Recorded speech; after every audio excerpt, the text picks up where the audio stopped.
আমি local market থেকে মাশরুমগুলো কিনে নিয়ে এসেছি। আমাদের লোকাল মার্কেটে এরকম প্যাকেটের মধ্যে করে মাশরুমগুলো কিনতে পাওয়া যায়।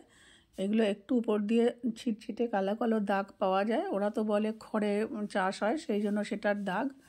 আমি কিভাবে এটার স্কিনটাকে রিমুভ করি সেটা আপনাদেরকে দেখাচ্ছি স্টেপ বাই স্টেপ।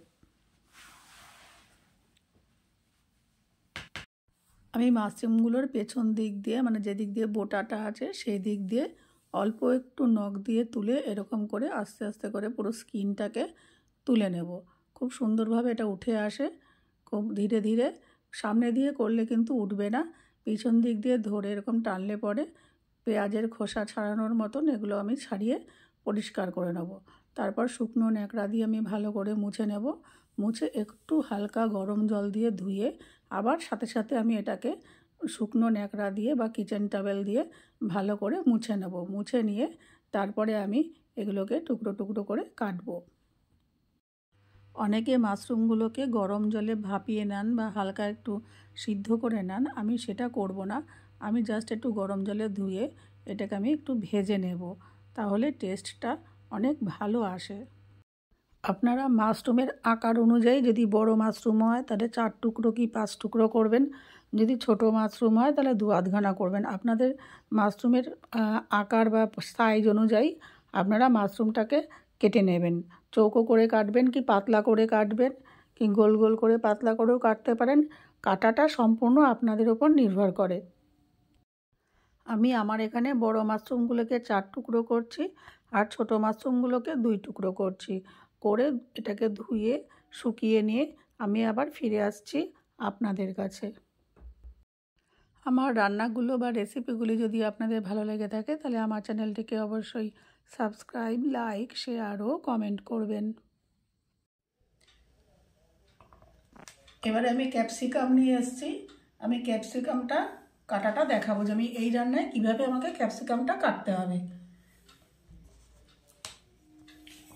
এই যে একটা ক্যাপসিকাম, এই বোটার দিকটা, এই দিকটা আমি এরকম করে গোল করে কাটবো।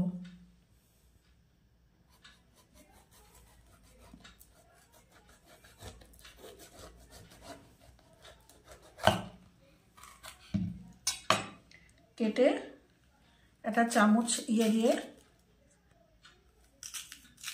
স্পুনের পেছন দিয়ে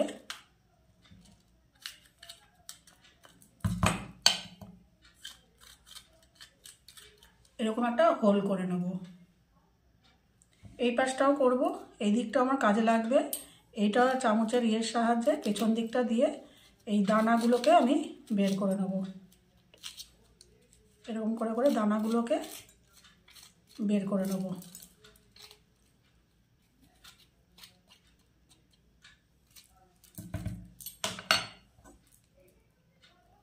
এরকম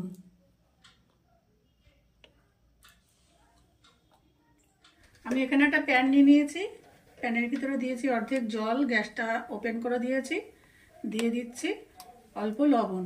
এই জলটা এবারে, বাবা কি গরম, এই জলটা এবারে পুরো ফুটবে, টকবক করে ফুটবে। আর পাশে নিয়েছি নর্মাল টেম্পারেচারে ঠান্ডা জল, মানে নর্মাল টেম্পারেচার যে জল সেটা। এবার এই জলটা ফুটে ওঠা পর্যন্ত আমাকে অপেক্ষা করতে হবে। জলটা ফুটে ওঠার পর আমি ফিরে আসছি আপনাদের কাছে। এখানে জল পুরোপুরি ফুটে উঠেছে। এবার আমি এই যে কেটে রেখেছিলাম ক্যাপসিকামগুলো, সেগুলো সব একসঙ্গে দিয়ে দেবো।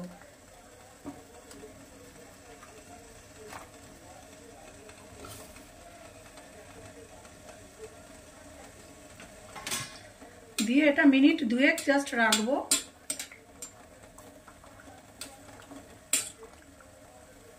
একটু নরম হওয়ার জন্য, আর কোনো ব্যাপার নেই, পুরো সিদ্ধ কিন্তু করব না।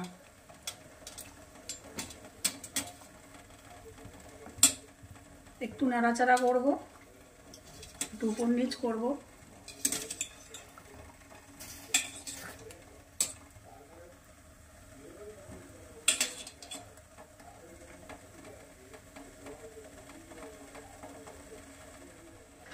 মিনিট 2 আমি ওই গরম জলেটা রাখার পরে তুলে নেব।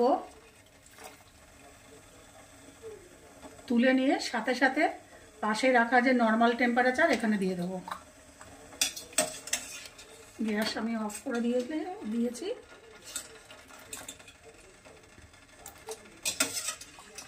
ভিতরের যে জলটা সেটাকে ফেলে দেবো, গরম জলটাকে দিয়ে এরকম ডুবিয়ে দেবো নর্মাল টেম্পারেচারের জলে।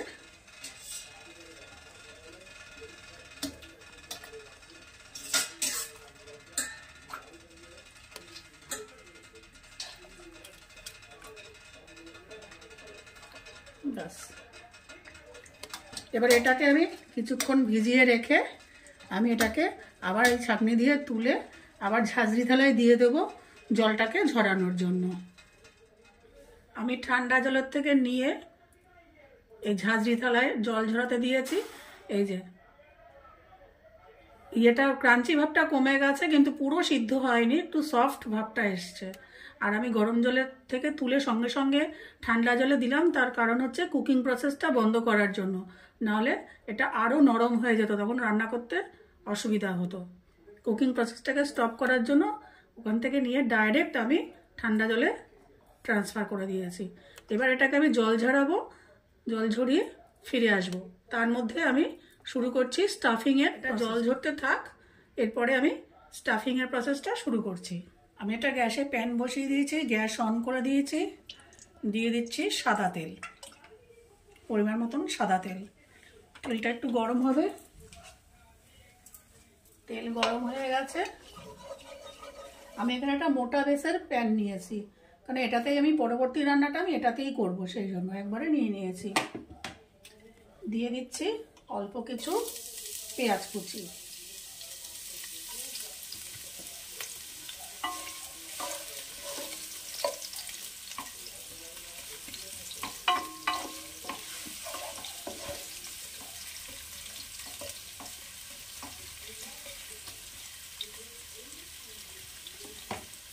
গ্যাসের ফ্লেমটা বাড়িয়ে দিলাম।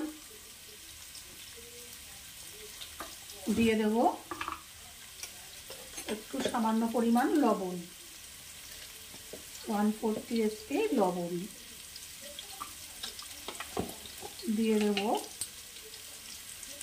1/4 টিস্পুন একটু হলুদ।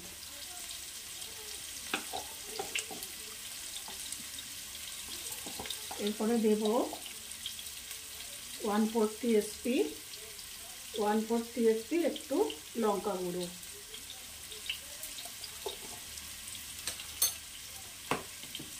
আপনারা এর মধ্যে গোলমরিচ গুঁড়ো ব্যবহার করতে পারেন।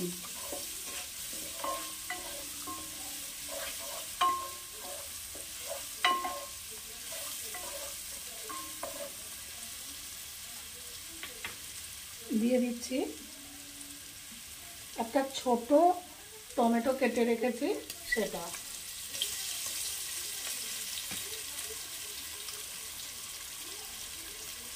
দিয়ে দিচ্ছি কাঁচা লঙ্কা কুচি।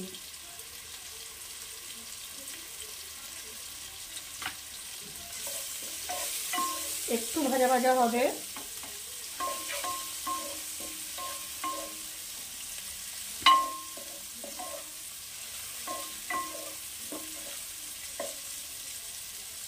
এরপরে দিয়ে দেব কেটে রাখা আলু। আলুগুলোকে আমি এরকম ছোট ছোট পাতলা পাতলা করে কেটেছি, যাতে তাড়াতাড়ি সিদ্ধ হয়ে যায়। আর আপনারা যদি চান যে আলু সিদ্ধ করে ব্যবহার করবেন, তাও করতে পারেন, কিন্তু আমি এখানে আলু সিদ্ধ একেবারে করব না বলে ডাইরেক্ট দেবো বলে এরকম পাতলা পাতলা করে কেটেছি, যাতে তাড়াতাড়ি আলুটা সিদ্ধ হয়ে যায়। এবার এটা একটু ভাজা ভাজা হবে।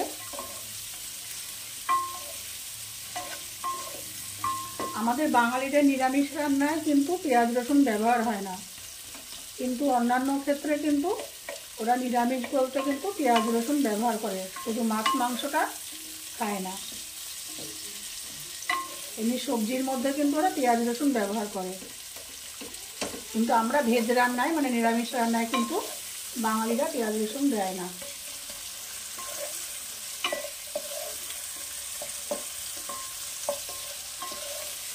আচ্ছা, এরপরে আমি এর মধ্যে দিয়ে দেব কেটে রাখা মাশরুমগুলো। আমি কেটে রাখা মাশরুমগুলো, টুকরো করে রাখা মাশরুমগুলো এর মধ্যে দিয়ে একসাথে নাড়াচাড়া করে নিচ্ছি। এবারে দিয়ে দেব কুচিয়ে রাখা একটু ধনেপাতা কুচি।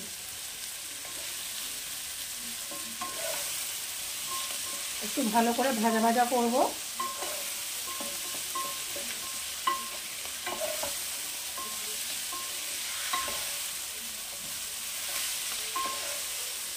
অনেকটা ভাজা ভাজা হয়ে এসছে।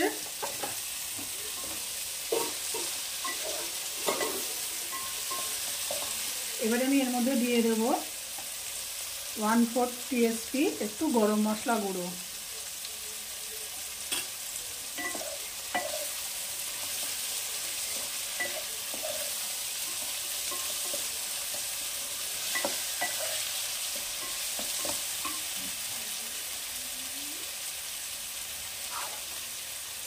এরপর এর মধ্যে দেব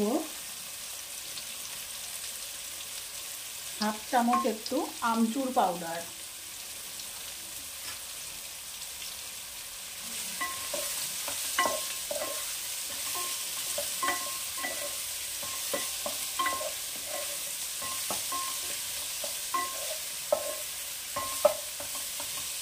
এবার এটাকে সেদ্ধ হওয়ার জন্য আমি দিয়ে দেব এখানে 1.5 কাপ মতন জল। আমি হাতের আন্দাজে দিচ্ছি, আপনারা পরিমাণ বুঝতে না পারলে একটা কাপ অনুযায়ী মেপে নেবেন, বা নর্মাল যে আপনারা কাপ ইউজ করেন বা বাটি যেভাবে জল মাপ করেন সেই মাপ অনুযায়ী এটা সেদ্ধ হতে কতটা জল লাগবে সেই মাপ অনুযায়ী আপনারা জল দেবেন। আমি এখানে 1.5 কাপ মতন জল দিচ্ছি, আর আলু যেহেতু আমি পাতলা পাতলা করে কেটেছি 1.5 কাপ জলে এটা সেদ্ধ হয়ে যাবে।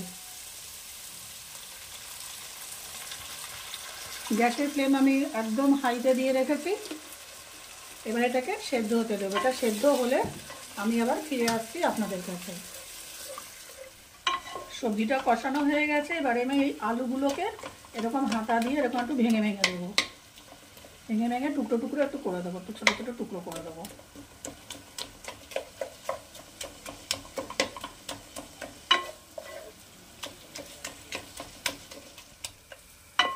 আমি আলুগুলোকে সমস্ত এরকম ভেঙে ভেঙে দিয়েছি। এবারে এর সাথে মেশাবো একটুখানি পনির। এটা সম্পূর্ণ অপশনাল, আপনারা ইচ্ছা হলে দেবেন, না ইচ্ছা হলে দেবেন না। শুধু মাশরুম আর আলু দিয়েও করতে পারেন।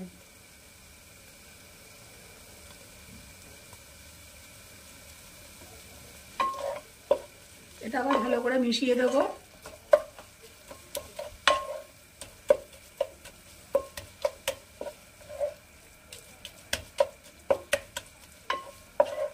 এরপরে আসছে টুইস্ট। এর সঙ্গে আমি মিশাবো, ভেজে নেব, বেশি তেল দেবো না, এই তেলেই করব। আপনারা যদি ইচ্ছা করেন এই অবস্থাতেও পুরগুলো মানে স্টাফিং করতে পারেন। আমি এর সাথে দেবো এবার একটু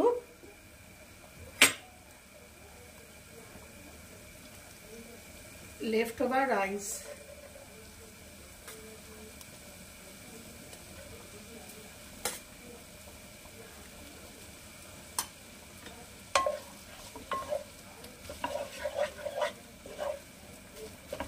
এই ভাতটা দিলে পরে একটা বাচ্চারা যদি খায় একটা পরিপূর্ণ মিল চলে যাবে, খেয়ে নেবে।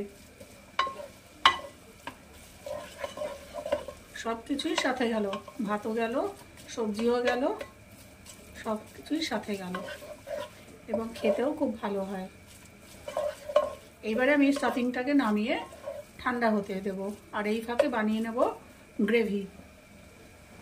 আমি ওই প্যানটাই বসিয়ে নিয়েছি আর ধুইনি। এবারে দিয়ে দিচ্ছি অল্প রিফাইন্ড অয়েল। এটা একটু গরম হবে।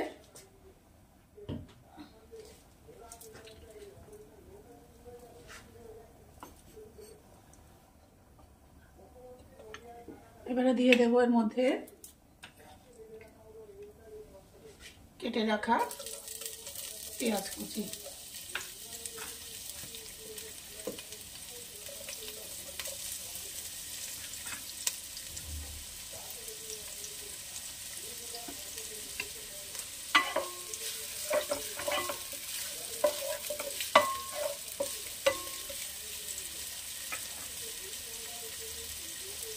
এর মধ্যে দিয়ে দেব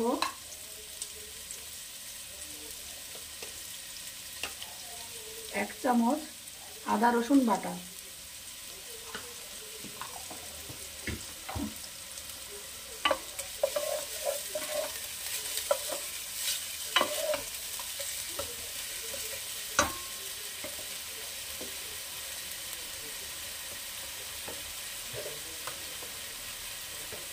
দিয়ে দেবো হাফ চামচ লবণ,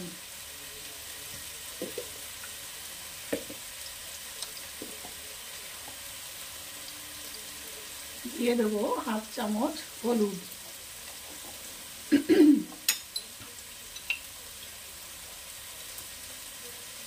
দিয়ে দেবো 1 চামচ ধনে পাউডার, ধনে গুঁড়ো পাউডার,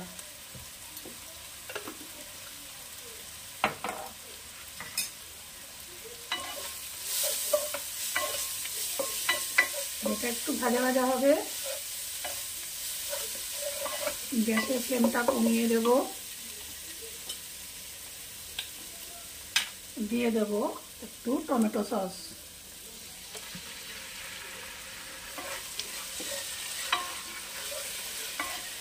একটু নাড়াচাড়া করব।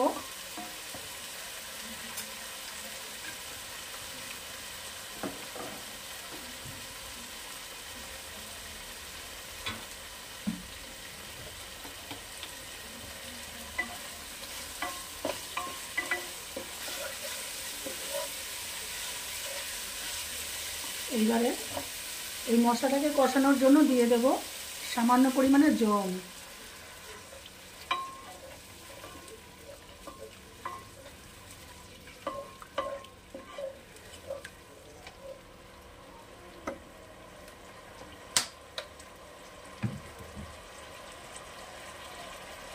দিয়ে দেব অল্প একটু কুচিয়ে রাখা ধনে পাতা। এবার মশলাটা পুরোটা আমি কষাবো।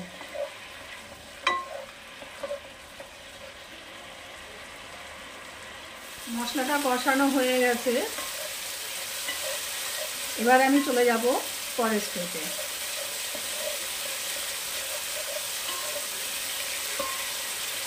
তেল বেরিয়ে গেছে মশলা থেকে, যে তেল বেরিয়ে গেছে সাইড দিয়ে, তার মানে মশলা আমার পুরোপুরি কষানো হয়ে গেছে। আমি এবারে চলে যাব পরের স্টেপে।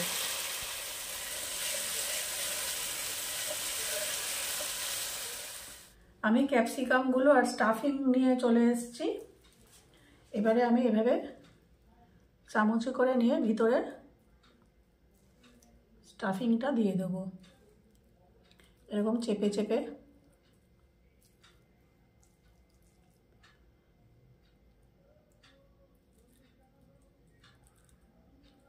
আচ্ছা, আমি এখানে আর কিছু দেব না।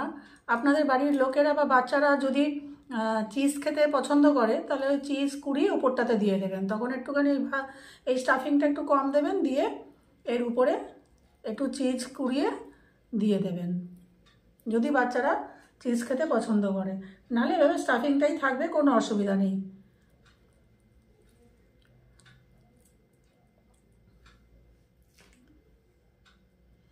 এইবারে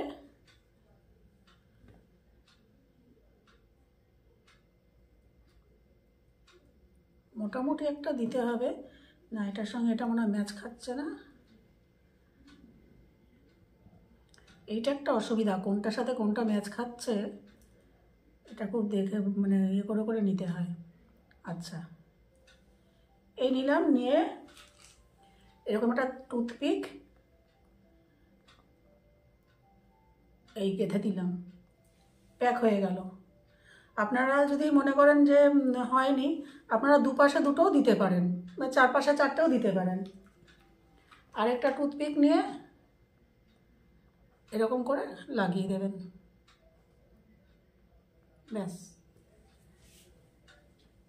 এইভাবে স্টাফিংগুলো আমি পুরো ভর্তি করে নিয়ে ফিরে আসছি। আমি ক্যাপসিকামগুলো সব কটা ভরে এরকম লক করে নিয়ে আসছি। এবার চলে যাচ্ছি গ্যাসে। আমি চলে এসেছি গ্যাসে। এই যে আমার মশলাটা তৈরি হয়ে গেছিল। এইবারে কি করব, একটু মশলা সাইডে সরিয়ে রেখে এই ক্যাপসিকামগুলো আমি এরকম করে বসিয়ে দেবো।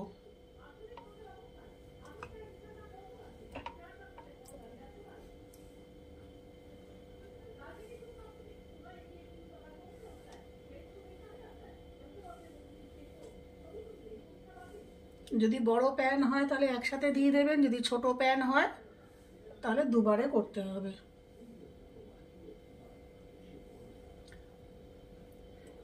এই দিয়ে দিলাম, দিয়ে একটা এবার চামচের মধ্যে আমি এই যে মশলাগুলো একটু উপরে উপরে ছিটিয়ে দেবো।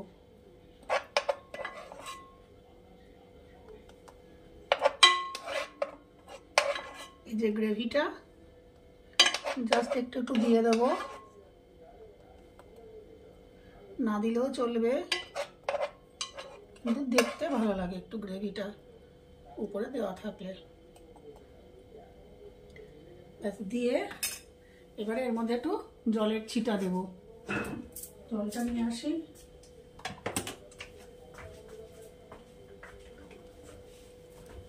একটু হাতে করে জল নিয়ে এখন ছিটা দিয়ে দেবো, বেশি দেব না, একটু ছিটা দিয়ে গ্যাসের ফ্লেমটা মিডিয়াম, লো টু মিডিয়াম করে ঢাকনা চাপা দিয়ে আমি রান্না করব 5 মিনিট। 5 মিনিট পরে আমি আপনাদের কাছে ফিরে আসছি। আমার রেসিপিগুলি যদি আপনাদের ভালো লেগে থাকে তাহলে আমার চ্যানেলটিকে অবশ্যই সাবস্ক্রাইব, লাইক, শেয়ার ও কমেন্ট করবেন। 5 মিনিট পর আমি ফিরে এসেছি, হয়ে এসছে। আর আপনারা যদি চান এরকম করে সাইডগুলো এরকম শুয়ে শুয়ে দিয়ে সাইডগুলো একটু কুক করে নিতে পারেন, কোনো সমস্যা নেই। দুই পাশে লক করা আছে, আপনারা যদি মনে করেন 4 পাশ দিয়ে লক করবেন তাহলে 4 দিক দিয়ে কাঠি দিয়ে লক করবেন, করে এরকম করে একটু শুয়ে শুয়ে দিয়ে প্রথমে ওই পাশটা করে এরকম শুয়ে শুয়ে দিয়ে চারিধারটাও একটু সাঁতলে নিতে পারেন। আপনারা ক্যাপসিকামগুলো এপাশ ওপাশ করে ভালো করে রান্না করে নেবেন, বা আপনারা ইচ্ছা করলে এটাকে মাইক্রো ওভেনে বেক করতে পারেন। আমি 2 পিঠ নাড়িয়ে নিয়েছি, হয়ে গেছে। এবারে নামানোর আগে একটু দিয়ে দেবো ধনেপাতা কুচি, ব্যাস। এবার এটাকে আমি ঢাকনা চাপা দিয়ে রেখে দেবো, রেখে দিয়ে আমি কিছুক্ষণ পর সার্ভ করব।